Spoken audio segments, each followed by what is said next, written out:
Okay, just going to go through this revision booklet for your mocks. I'm just going through each of the questions, go for the answers, and see if they're helpful.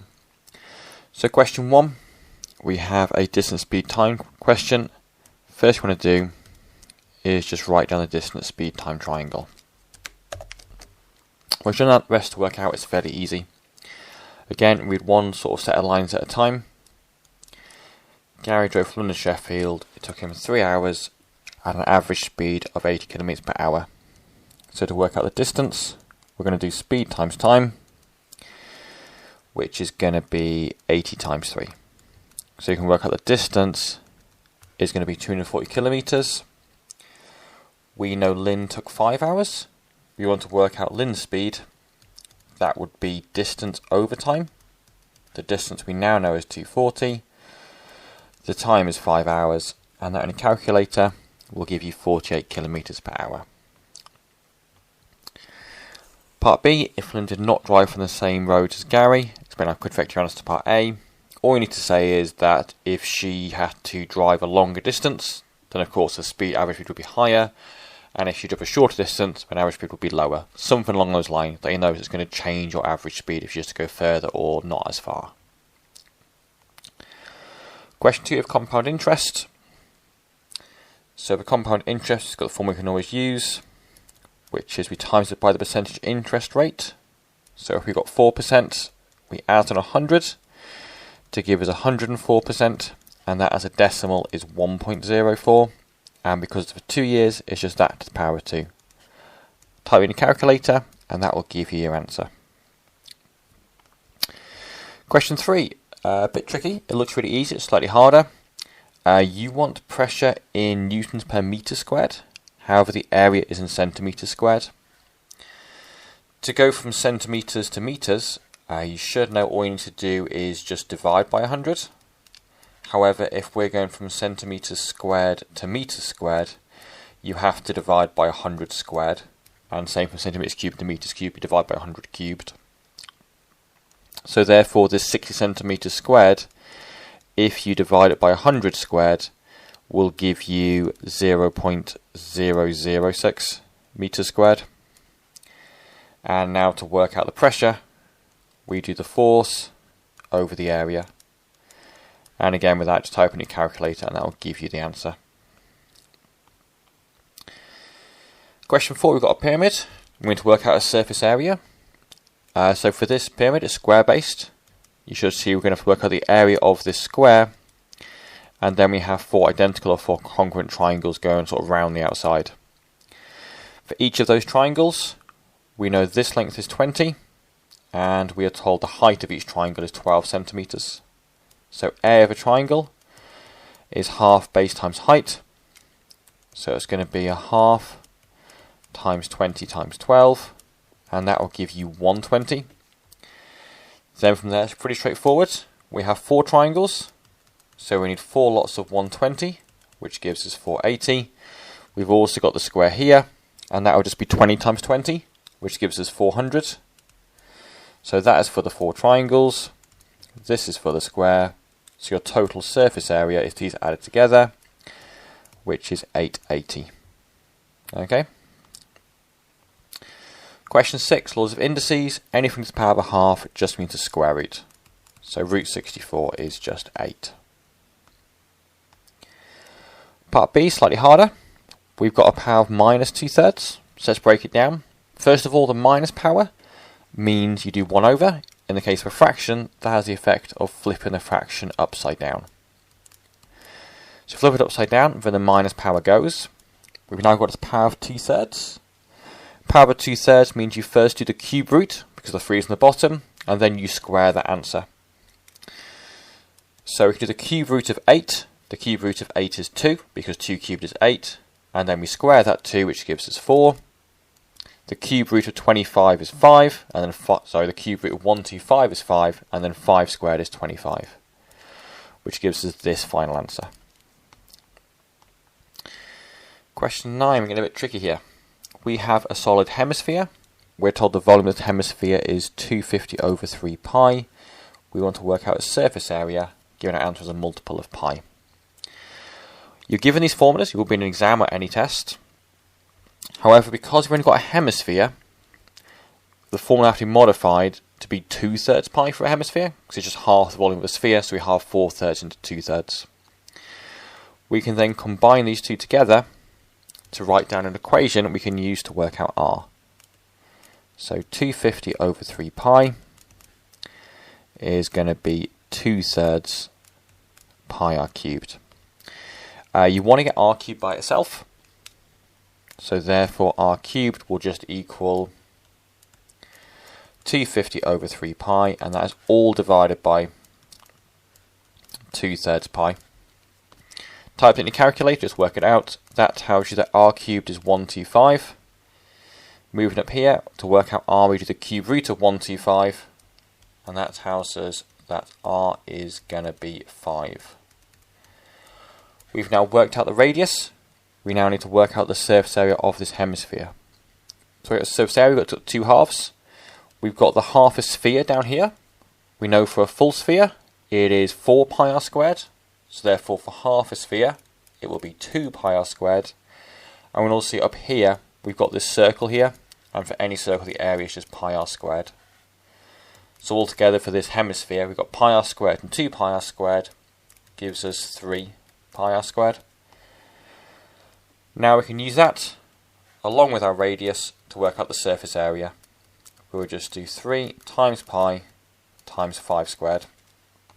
Working out the numbers, 5 squared is 25, 25 times 3 is 75, so therefore we have 75 pi. So a lot of steps there, and you get quite a few marks for that. I think 4 is quite stingy, quite often you get 5 for that kind of question, because again you've got a lot to do. Okay, question 7, back on familiar ground. This is a fairly basic tree diagram. So car stopped on light A is 0.4. Therefore probability must add up to 1, so the odds it will not stop is 0.6. We're then told if a car is stopped by light A, so if we're down this branch here, then the probability it is not stopped by light B is 0.7. So 0.7 here, which means 0.3 here.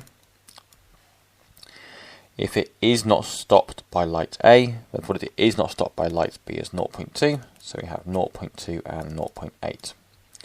There we go, easy 2 marks for that.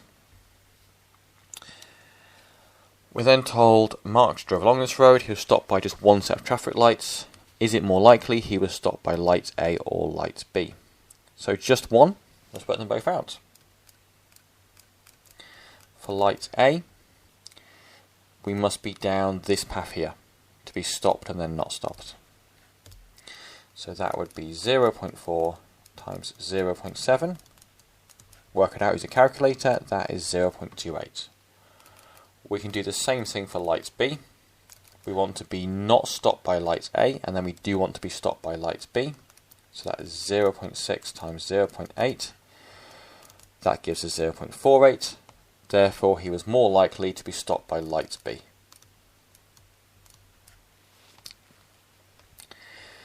Okay, a quick proportion question. We are told that P is inversely proportional to the square root of m. So inversely means as a fraction, k goes on the top, and we have the square root of m. We are told that P is 10 when m is a quarter. We need to work out what k is. Opposite of dividing by this is timesing by this. So k will be 10 times by the square root of a quarter. If you get your calculator out, the square root of a quarter is just a half. So therefore k is 5. That's always your first step. The first thing you always need to do is work out what k equals. We're then asked to work out the value of m when p is 2. So let's plug that in. 2 equals 5 over the square root of m. And we're going to try and solve this. First, we don't want to have root m on the bottom of a fraction, so we times up by it. So times in both sides by root m. We now have this. We now want root m by itself, so we have to divide by the 2. And lastly, the opposite of a square root is squaring. So I need to square both sides to tell me that m is going to be 5 over 2 all squared. And to square 5 over 2, you square the 5 and you square the 2. to give you 25 over 4. Okay, so again, fairly tricky, quite a few steps, but those steps are fairly predictable. Okay, question 9, a bit easier again, a box plot question. So we've got this data, we want to draw a box plot of information. First you want to do is work out the median. So the median is just a point that's going to be in the middle. So you can do dots either side to work out the median.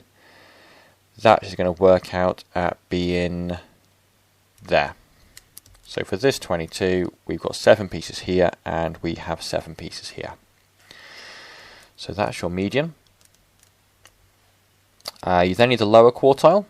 To work out the lower quartile, that's just the median for this bottom half. Median of that is that 18, and that is your lower quartile. We then do the same thing for the upper quartile. Median of the top half, so just these pieces of data here, and that is that 26, which is your upper quartile. Last things you need would be your max and your min. Then you have your own axes for this graph, and then just draw it like a normal box plot. So it looks something like that. Okay. We're then told Sam also plays some games of basketball. We're given some information, and we're then told who is more consistent, strange choice of word there, at scoring points. Is it Sam or Ben? So to work out who's consistent, that's basically saying who scores a more reliable number of points. So even though Sam has the higher average or higher median, that doesn't mean he's more consistent. He might have a bigger range of results. So what we're going to check is the range. You can either check the range or the interquartile range. They should both give you the same answer.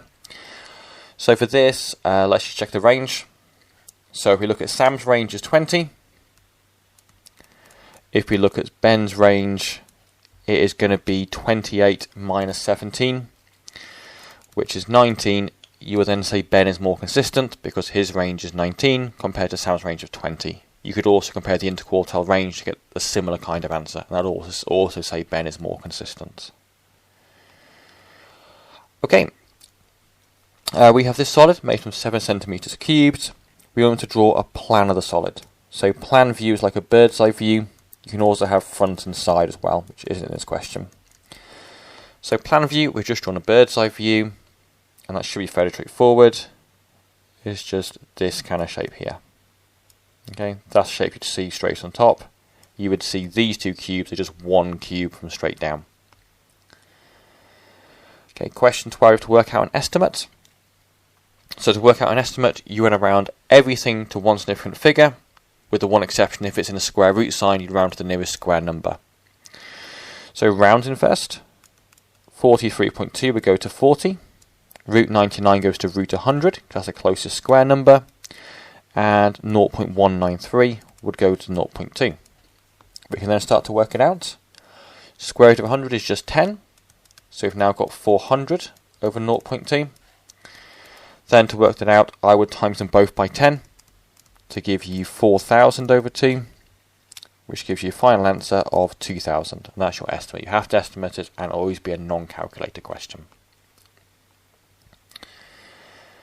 Okay, something a bit different. We've got Carol running a race. We've got this graph of her time and her speed. We want to calculate an estimate for the gradient of the graph when t equals 4. So t equals 4 gives me this point here. To work an estimate for the gradient, you need to find a tangent line. So you would get your ruler, and you'd put it along here, and try and draw a straight line, roughly like that. Okay, so basically it glides through this line without going through it. It wants to touch it but not go through it. That's probably the best I can do freehand. Once you've got that, you can then make it into a triangle, and we can then work out the gradient. The gradient will always be the height divided by the width.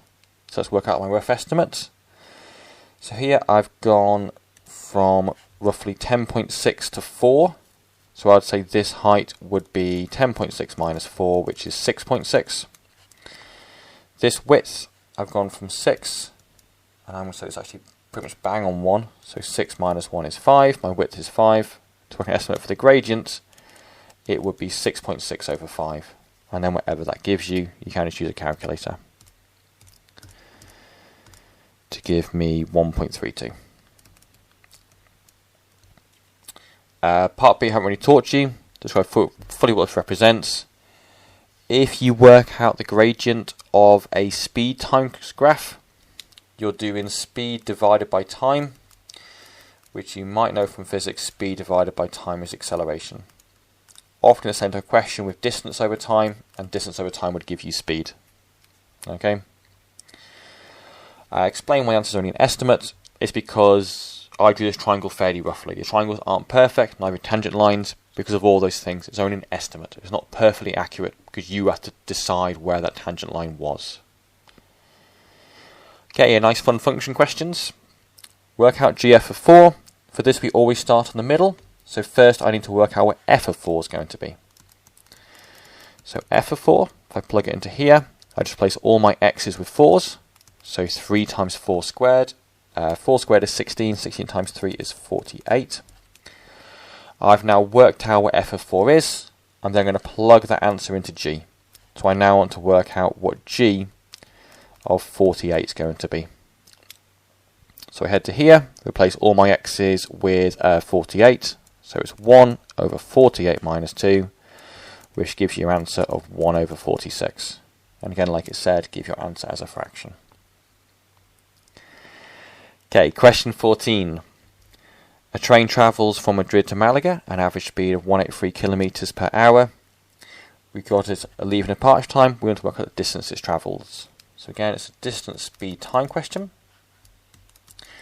We are trying to work out the distance. So we need to do speed times time. The speed we've got, the time we don't have, the time we need to work it out. And let's do it in hours and minutes. To go from 8:40 to 11:20, we need to add on 2 hours to take me to 10:40, and then from 10:40 to 11:28 is going to be 2 hours and 48 minutes. To use this as distance, speed, time question, you must have this in hours only. So it's going to be 2 hours, and then we've also got 48 sixtieths of an hour. We can work this out. If I just get my calculator and do 48 over 60, it will tell me that that is going to be 0.8. So therefore, the time taken was 2.8 hours. So you do 183 times 2.8, and that will be your answer. Question 15. Find the equation for a straight line with gradient 3 that passes through A. So gradient of 3 means that if I go 1 across, I would go 1, 2, 3 up. I can also go backwards. If I go 1 backwards, I would then go 1, 2, 3 down, which gives me these points here. That's my line. To work out this equation, it's going to be the form y equals mx plus c. M is the gradient, which we know is 3. C is the y cut. You see here it cuts through y at minus 1. So that is the equation of your line. Okay, we've got another box plot question. I need to spot some mistakes with it.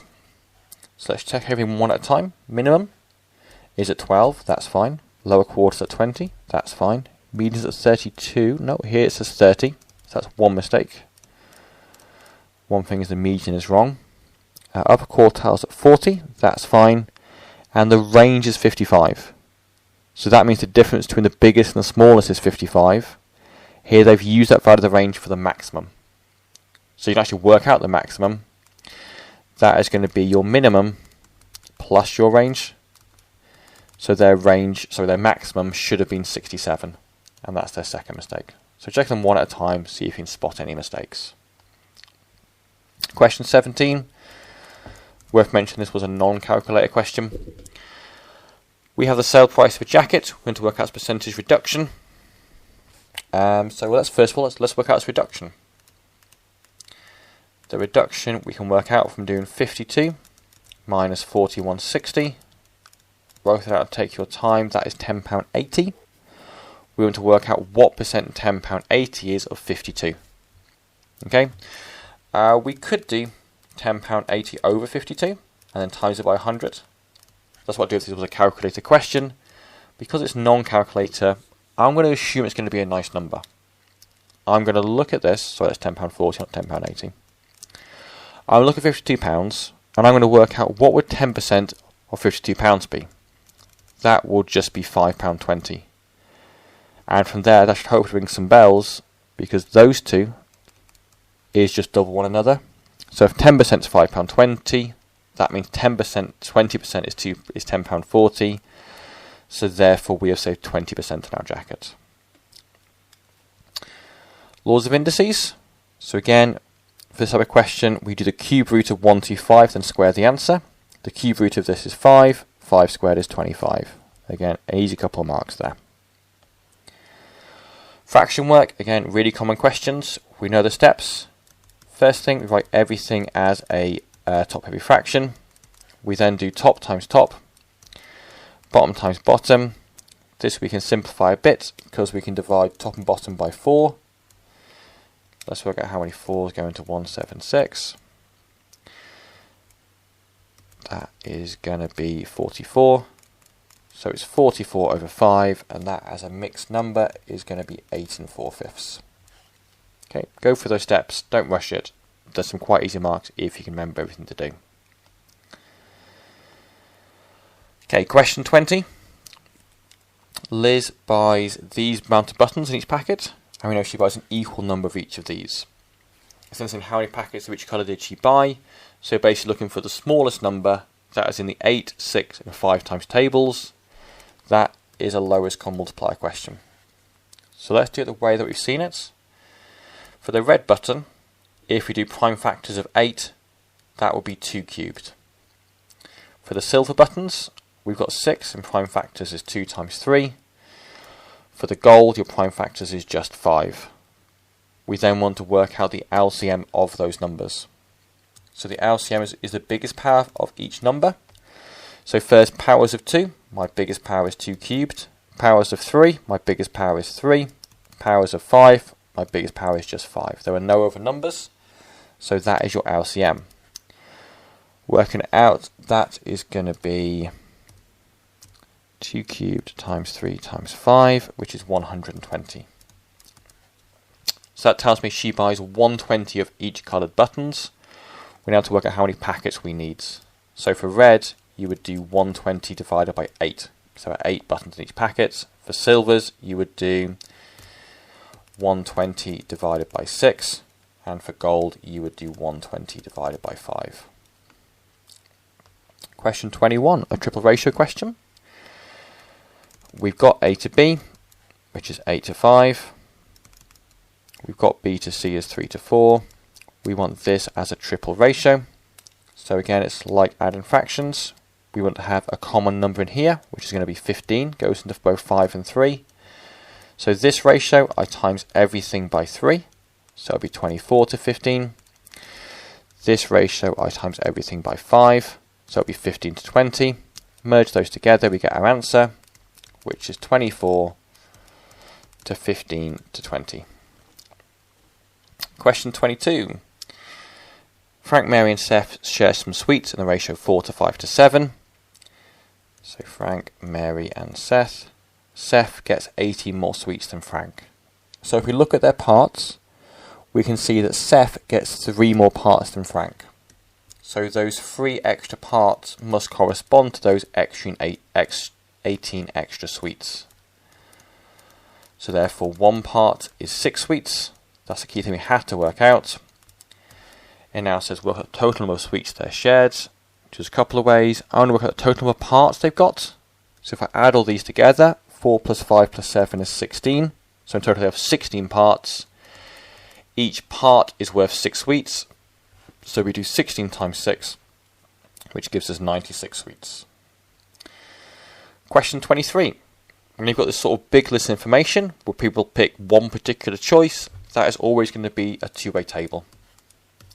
So just to get you started, we've got males and females with a total, and they had 3 options: gym, runs and cycles, and a total. And then you would just fill everything in. So every number will go somewhere in the table. 100 adults is your grand total. 45 adults are females, so that's total of females. 30 of the 52 adults who go to the gym are female, so 52 adults go to the gym, of which 30 are female. 35 adults run, and 9 males cycle. From there you can work the rest of those numbers out by doing simple maths. So for example, total number of men would just be 100 minus 45. Because you know these two must add up to make 100. And when you go from there until you work out how many females run. Okay, question 24. Taking away fractions. Rough sense multiplying. First step, have everything as a top-heavy fraction, which takes us to this. We then need to find a common denominator. In this case, 5 and 6 both go into 30. I'm timesing this fraction by 6 because 5 6s are 30. If I do 13 times 6, that is going to be 78. I'm timesing both these by 5 because 6 5s are 30. Then take them away. 78 take away 55 is going to be 23, which gives me 23 out of 30. That cannot be simplified or anything else to it, so that's just your final answer. Next, again, so I haven't taught you that much, but it's really straightforward. Adding together vectors. So each vector base tells you how far to go right or left with the first number, and how far up or down with the second number. If you're combining two vectors, you're just doing literally that. So here I go 1 square across and then 3 squares across.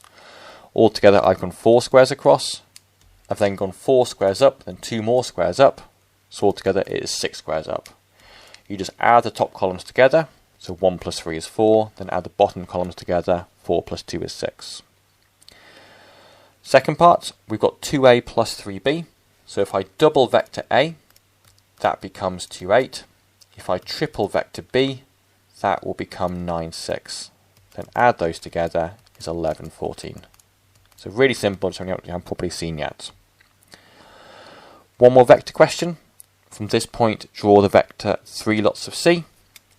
So we've got 1 lot of c, 3 lots of c is just that vector 3 times in a row. So that's 1 lot of c, 2 lots of c, 3 lots of c. Okay, so it's the same vector, just 3 times as long. Again, we've covered this, HCF and LCM using prime factors. HCF, you always go for the smallest power. LCM, you always go for the biggest power. So first, my powers of 2. The smallest power of 2 is just 2 to the 2. Then my powers of 3. My smallest power is just 3. Then my powers of 5. The smallest power is just 2. Work that out and you're done. That's all you need to do. Just type that into your calculator. LCM, the exact opposite, but this time you're going for the bigger powers. So the biggest power of 2 is 2 cubed. The biggest power of 3 is 3 to the 4. Biggest power of 5 is 5 cubed. And last, to finish up with a quick bit of indices and roots and powers. So P2 times P7, just add the powers, is P9. For this question, work out what's on top of the fraction first, multiply the numbers, add the powers. We've then got to divide that by Q3, and for that you just take the powers away. So it would be 6 cubed to the 6. For C, a bit long. Anything to a power, you just write out that many times. So we've got 2xy cubed, and you're going to write that down 5 times. You then work it out times all the numbers together. So 2 times 2 times 2 times 2 5 times will give you 32. Do your x's times together, you will get x to the 5. Do your y cubes times together, and you will get y 15. Simplify. Here we divide the numbers and subtract the powers. Simplify again. We multiply the numbers and we add the powers. Remember, if there's no power, that means the power is 1. Work stuff out. Anything to the power of 0 is 1. Anything with negative power means 1 over. So this is 1 over 4 squared, which is 1 over 16. And lastly here, 16 to the 2/3. That means you do the square root first and then cube the answer. So the square root of 16 is 4, and 4 cubed is 64. That's it. I hope that helped, and good luck in your mocks.